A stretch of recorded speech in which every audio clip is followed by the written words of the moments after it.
Óigame, vamos a hablar mire, se lo voy a decir de la manera en que estábamos conversándolo fuera de cámara. Se repite la historia, solo cambian los actores. Parlacén en el escenario y la gente que quiere ir expreso a que lo juramenten. ¿Le asiste el derecho o no? ¿Qué va a pasar? Eso lo vamos a hablar con Giovanni Olmos. Bienvenido. Buenos días a todos los amigos de Radiografía. Placer estar con ustedes nuevamente, estimados amigos. Pasó con don Ricardo Martinelli, todos conocemos de la forma en que se dio. Pasa ahora nuevamente con el expresidente Cortizo, con el señor Carrizo también. ¿Qué análisis hace usted de esta situación con el Parlacén? Bueno, según los estatutos es una formalidad que hay que cumplir. Y si esa formalidad no se cumple, estaríamos de una manera u otra entendiendo que hay un posible trasfondo político. Pero a mi manera de ver, tarde o temprano eso va a pasar. Aquí lo que hay que determinar, Hugo y Félix, es los tiempos que vayan a pasar. Entonces eso es un tema que creo que va a tener que ser bien evaluado por el mismo Parlacén, ¿no? Es cuestión de días y de horas, pero de que son juramentados, serán juramentados. Es una formalidad que el Estado panameño, no por las personas, sino porque el Estado panameño tiene que cumplir. Y no existe ningún impedimento para los efectos de que eso se haga, ¿no? A menos de que ocurra algo de aquí al momento de la juramentación. De todas formas, no puede ocurrir nada procesalmente porque la persona que lo investigue, en el caso de que haya un expediente, tendría que pedir pues la correspondiente inhabilitación para tales efectos. Sí, pero aquí hay una especie de juego de tiempo en los asuntos judiciales con relación a esta investigación, porque algunos han aplaudido el hecho que diputados del Parlamento Centroamericano no están de acuerdo que se dé esta juramentación formal, porque en casos anteriores la Corte lo ha determinado. Para que sea reconocido como un diputado debe existir la juramentación. Sin embargo, la investigación está en la competencia del Ministerio Público. Supongamos que el Ministerio Público continúe con estas investigaciones por los supuestos hechos que se mencionan dentro del proceso.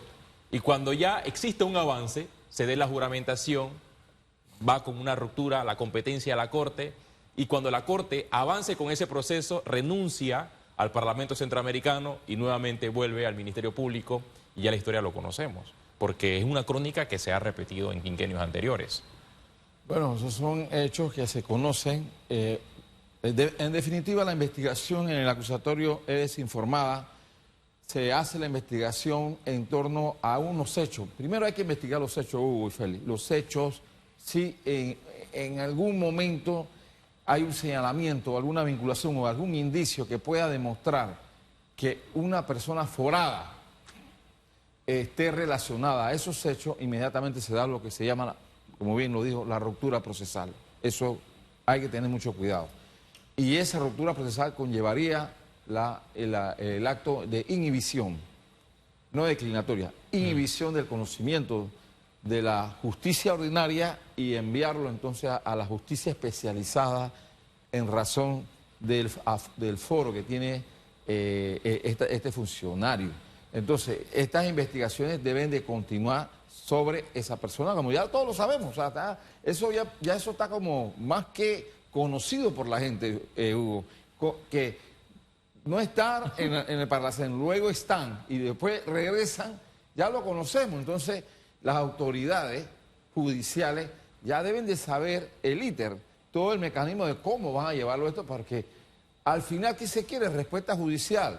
¿A favor de quién? Bueno, a favor de la justicia, a favor del Estado de Derecho, a favor de la persona incluso de la que está siendo investigada y a favor de que, bueno, ¿hay delito o no hay delito? Entonces estamos inmersos en tantos escándalos y escándalos y escándalos, y entonces las personas se protegen con un privilegio que fueron pues obtenidos a través de los mecanismos electorales, pero de todas maneras, en el fondo, lo que busca las personas es algún grado de respuesta. Entonces, ¿cuándo vamos a recibir esa respuesta? Oiga, usted dice a través de los mecanismos electorales, pero realmente tenemos que ceñirnos aquí a la verdad y ensayar a ser justos.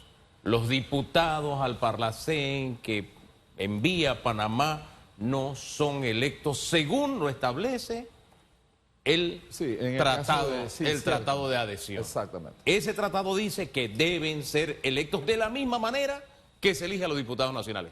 Y acá no se hace así. Entonces hay una distorsión perversa que favorece, porque si nosotros estamos en un sistema democrático, en un Estado de derecho, entonces en principio los que gobiernan deben de garantizar el respeto a la legalidad. Entonces ese respeto a la legalidad conllevaría entonces también un ejercicio en otros escenarios internacionales que sean pues cónsonos a lo que tú hiciste en el gobierno. Pero si ya lo ven como una manera de refugiarse, como una especie de refugio para los efectos de evitar el alcance de la justicia, entonces Oye, ahí hay una situación complicada. A la y compleja, cifra, ¿no? a las cifras tenemos que remitirnos, no solamente a los precedentes que ya todos conocemos, sino a las cifras actuales. 9 de 22, 9 de 22 tienen algún caso pendiente o alguna investigación que estaban dando, alguna situación relacionada con la justicia. Pues no tiene ningún efecto a favor del país. Eso es algo que debe revisar la Asamblea de Diputados. ¿Hasta dónde llega el compromiso de Panamá ante esa organización internacional? ¿Cuáles son los efectos de que en algún momento podamos nosotros examinar a través de la Asamblea de Diputados? Y es algo que sería bueno discutirlo. Porque, bien, quizá en su momento no prosperaría, ¿no? Porque hay fuerzas políticas muy fuertes que quieren que esto continúe, pero y lo lamentable es que esas fuerzas políticas es un grupo reducido.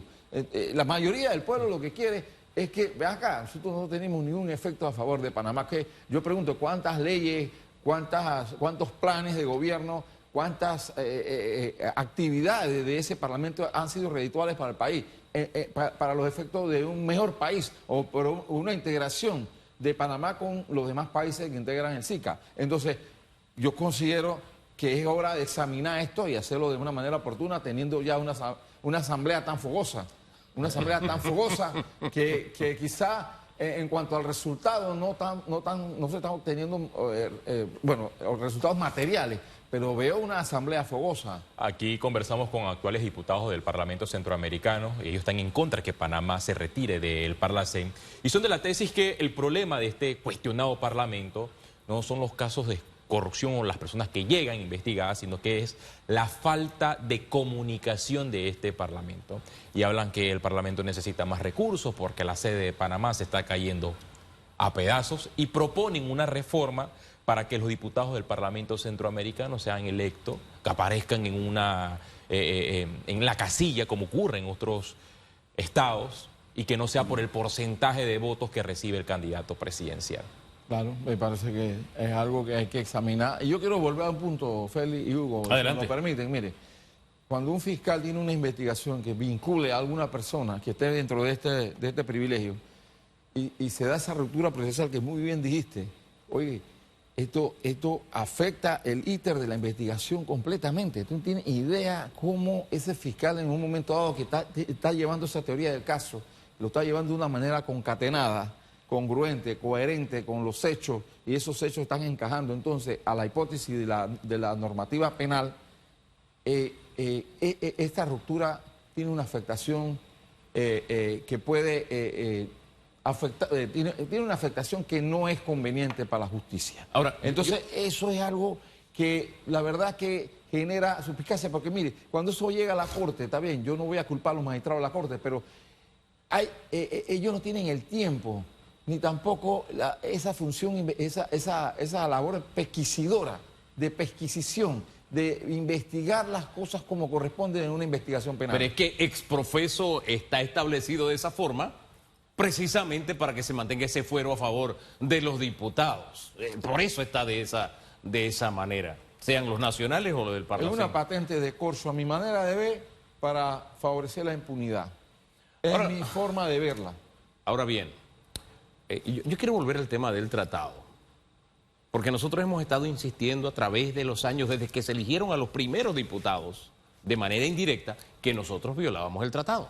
Bien, de constitución del Parlacén.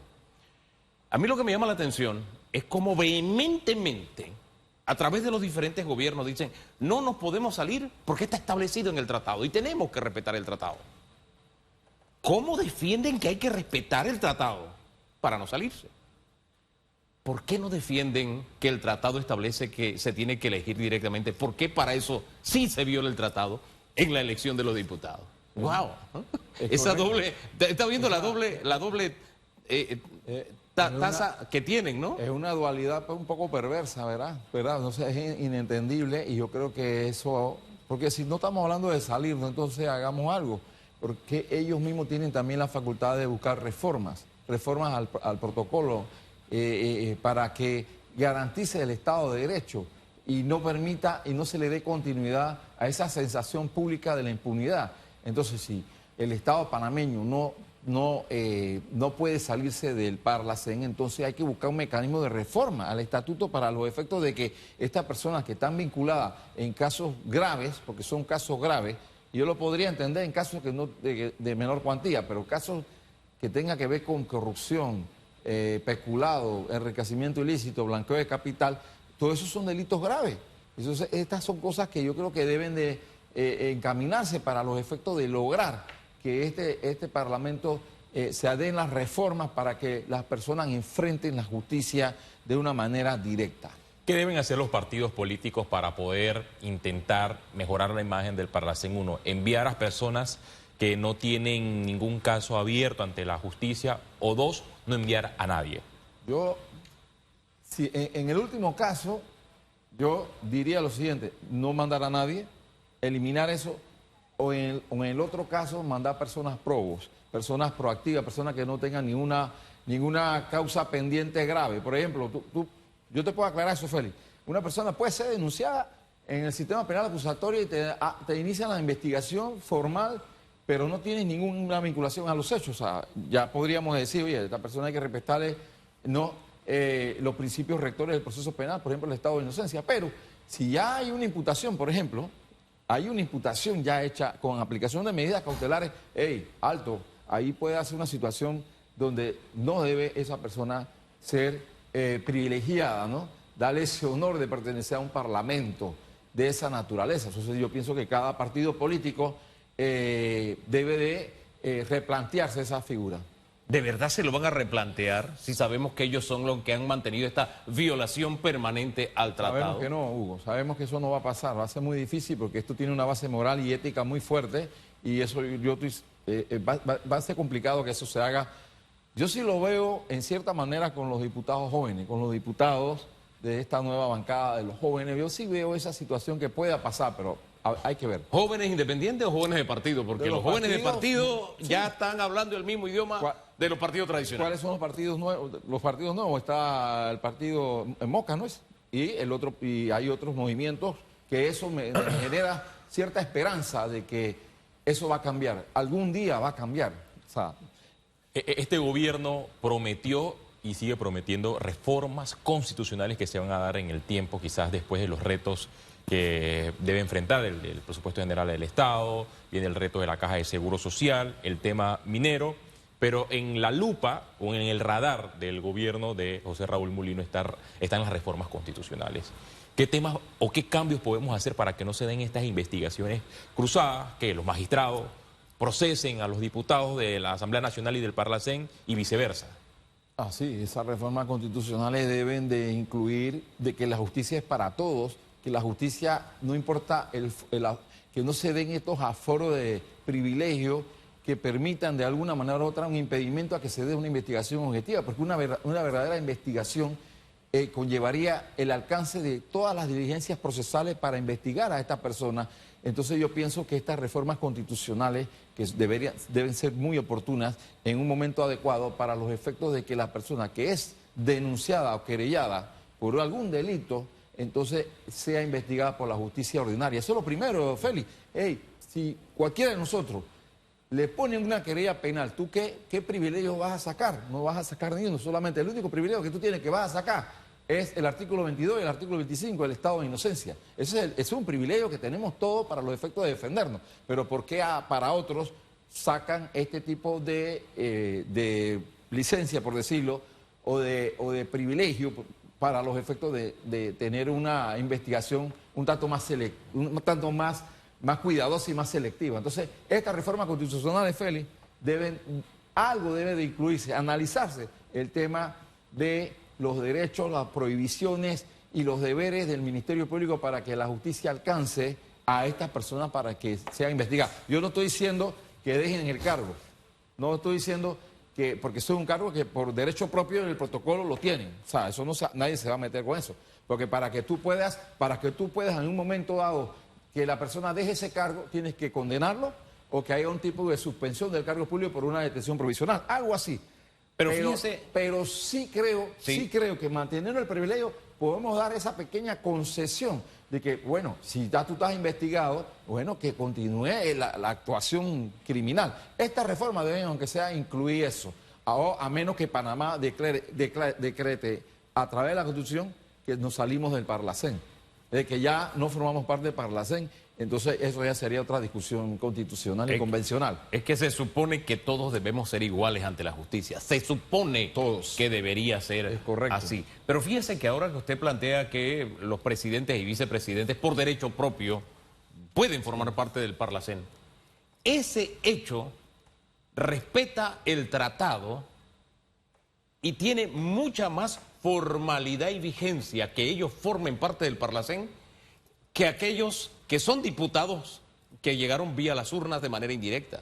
Porque los que son diputados del Parlacén en este momento, nuestros 22, están al margen de la ley. No se han elegido según dice el tratado. Sin embargo, el hecho de que los vicepresidentes y los presidentes o expresidentes formen parte, eso sí está en el tratado. O sea, tienen más legalidad los señores Carrizo y Cortizo de estar en el Parlacén que los diputados que están en este momento representando a Panamá ante ese organismo. Wow, es un gran privilegio. Para mí sigue siendo lo mismo. O sea, la forma como... No es que uno se apega al tratado, el otro viola el tratado. Claro, yo pienso que... Nos guste o no nos guste, pertenecemos al Parlacén en este momento.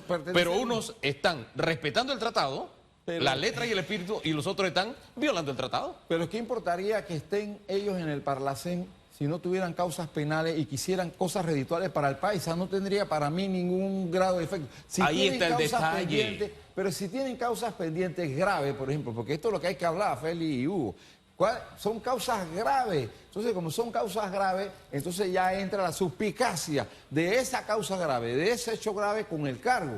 Entonces, ahí es donde está esa interconexión que genera esa suspicacia a la sociedad. Y coincidimos con usted. Es claro, entonces si un diputado del Parlacén o un expresidente o presidente forma parte del Parlacén, aquí rapidito, y no tiene ningún escándalo, ¿ustedes qué dirían? Que forma parte del Parlacén porque ya es un tratado que tenemos que respetar, ¿verdad? Pero ya desde el momento que tú tienes ese cargo, que te lo ganaste en las elecciones o que lo ejerciste el cargo y vienes y ya tienes escándalos públicos de la naturaleza que se está escuchando, ¿verdad? Porque el río está sonando. Entonces, ¿cómo quedaría? Pero es que eso no los detiene. Ya tenemos otros expresidentes y otros exdiputados condenados por la justicia estadounidense, por ejemplo, que han dicho, no, hombre, yo quiero ese refugio, yo quiero estar allá, aunque previamente habían dicho, esa es una cueva de ladrones. Y desde decían, pero no se ruborizan al momento de tratar de buscar esa protección. Es que, usted lo dijo, es un refugio, porque... ¿Cuál es el efecto o beneficio que tiene eso para Panamá? ¿Algún grado de beneficio? Yo quisiera entender eso, pero ese es el término. Para mí es un refugio que aparentemente, en apariencia, es un refugio de la impunidad. Pero ¿a quién le toca decidir que eso no ocurra?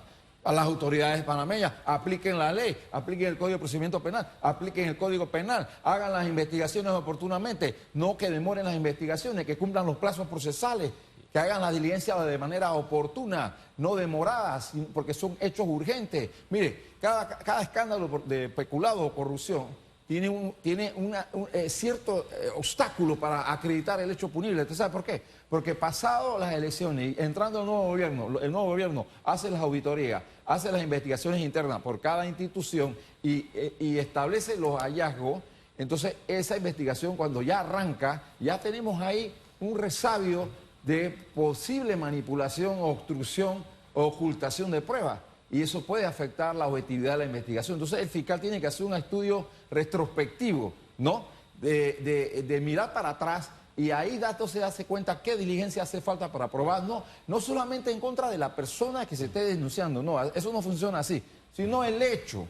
el hecho per se, el hecho en sí, doctores. Somos el único estado en el Parlamento Centroamericano que tiene diputados con sentencia ejecutoriada en otra jurisdicción, en Estados Unidos, y que son actualmente diputados del Parlamento Centroamericano. Vergonzoso. Usted lo ha dicho. Esto conllevaría entonces una decisión de Estado a través de la Asamblea de Diputados. Pero, mire, ese mensaje suyo, para mí, es la clave, don Félix, y que ese mensaje le llegue a los diputados actuales para que tomen una decisión, la conveniencia o no de continuar en el Parlacén. gracias. Dejemos la cosa hasta ahí por ahora, gracias. Sí, a mí se me viene a la mente una frase de que le da cariño, recibe cariño. Y en la legislatura pasada, en la asamblea anterior, ya en la recta final, la Comisión de Credenciales archivó más de 5 denuncias contra magistrados de la Corte. Y paralelamente, la Corte archivó en ese mismo mes denuncias contra diputados. Es que ni siquiera se guardan la apariencia ya. O sea, es algo tan evidente. Es algo tan evidente. Hombre, si estás enfrentando algo ante la justicia, ¿por qué buscas ese paraguas? ¿Por qué haces lo que tú criticabas antes? En fin, el caso incluso de otro expresidente. Yo no lo sé cuando tenía derecho. Pero ahora lo busqué porque la cosa se me enredó. Entonces ahora lo busqué, pero busco un paraguas de protección. Eso desdice precisamente de nuestros políticos, pero especialmente de aquellos que buscan cobijarse bajo ese paraguas. Le insistimos en las gracias. Nosotros, antes de ir a la pausa, queremos recordarle que desigualdades sociales, corrupción y dictadura es lo que enfrentarán Renato y Alice en Los Días. Eran así, de lunes a viernes, de 9 de la noche, claro, por Oye, la casa de las series brasileñas.